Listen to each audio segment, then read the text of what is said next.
Al-Imam al-Bukhari rahimahullah ta'ala, he has a chapter within his Sahih that's titled Bab ma ja'a fi sifat al-Jannah wa annaha makhluqa. The chapter of that which has been used to describe Al-Jannah, has been used to describe paradise, and the fact that it's already created.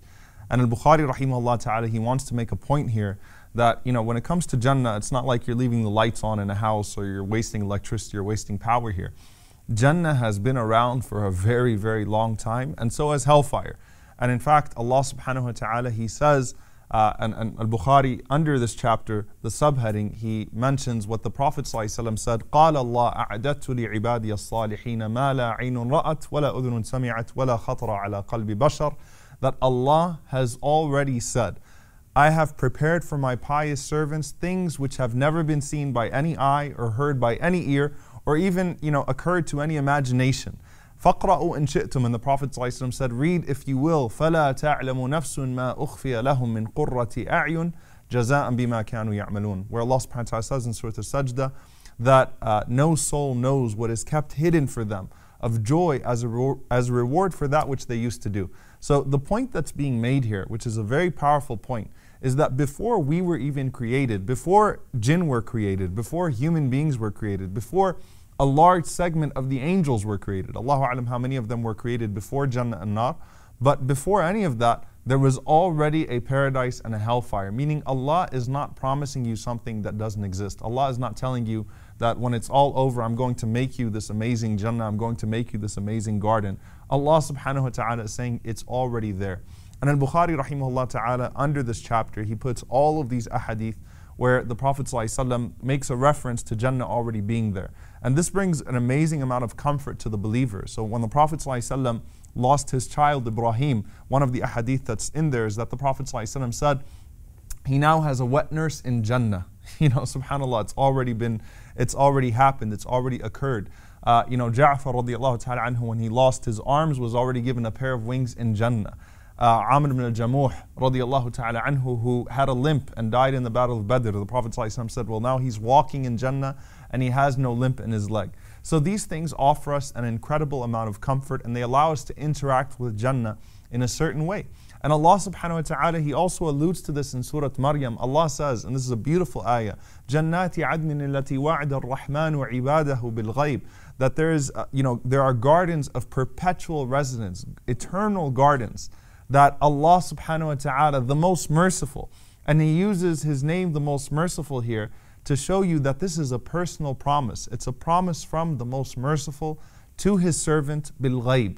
And bil-ghayb here means the unseen, and it can mean two things. Either what Allah is telling us is that these gardens are prepared in the unseen, meaning they're already there, you just can't see them. Or ibadahu bil-ghayb means those who worship Allah while not being seen, meaning those that are calling upon Allah and asking Him for Jannah when no one else is seeing them. Then Allah ends off this ayah and Allah subhanahu wa ta'ala says, إِنَّهُ كَانَ وَعْدُهُ مَأْتِيًّا, that verily His promise has ever been coming. And so this is beautiful here, because Allah just mentions here that He's already promised you personally, the most merciful has promised His servant personally, that there is a garden that is waiting for him. But then Allah subhanahu wa ta'ala uses a terminology to describe Jannah that He doesn't use in other places in the Quran. Usually Allah subhanahu wa ta'ala would say that Jannah is maf'ula, that the promise of Jannah, it's happening, it's in the works. But ma'tiya means that it's already out for delivery. Ma'tiya means it's actually coming towards you. SubhanAllah, the believer is moving closer to his Jannah every single day, which is why he doesn't grieve over this world, because he's going closer to his Jannah. Jannah is already out for delivery. And I want you to think about how powerful that usage is. I mean, SubhanAllah, it's like when you see a package, you've placed an order, how comfortable do you feel when you're following it on FedEx or UPS or whatever you're using and it says out for delivery? There's a certain level of anticipation. Allah uses that for Jannah, that it's already out for delivery and it's on its way to you. And so the Prophet ﷺ, he taught us to interact with paradise and hellfire, recognizing that they're already there. And he said, sallallahu alayhi wa sallam, al-jannatu aqrabu ila ahadikum min shiraki na'lihi wan-naru mithla dhalik, that paradise is as close to you as your shoestrings. It's as close to you as your sandals. Subhanallah. You can just reach and touch it. وَالنَّارُ مِثْلُ ذَلِكَ, and hellfire is equally as close. And some of the ulama, they said that the reason why the Prophet ﷺ used the shoes or the shoestrings or the sandal strap to describe that is because death, your grave is under your feet. And you will experience some of Jannah or some of Nar, depending on who you are, as soon as you go into your grave. Another very powerful hadith that the Prophet ﷺ mentioned to us, he mentioned to us, alayhi salatu wassalam, that Allah has already created a home in paradise for you, and Allah has already created a home in hellfire for you.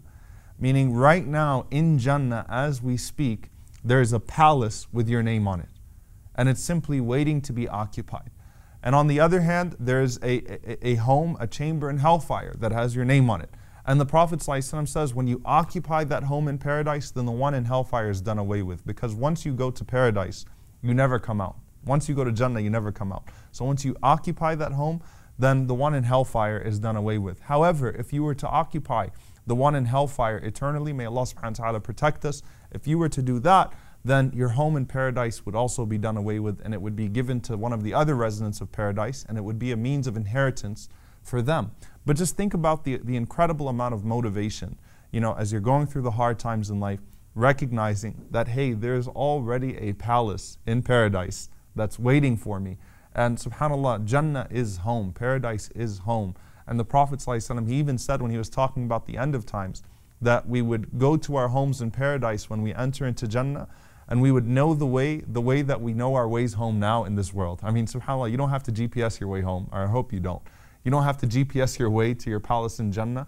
Once you get in, we ask Allah subhanahu wa ta'ala to make us from the people of Jannah. Allahumma ameen.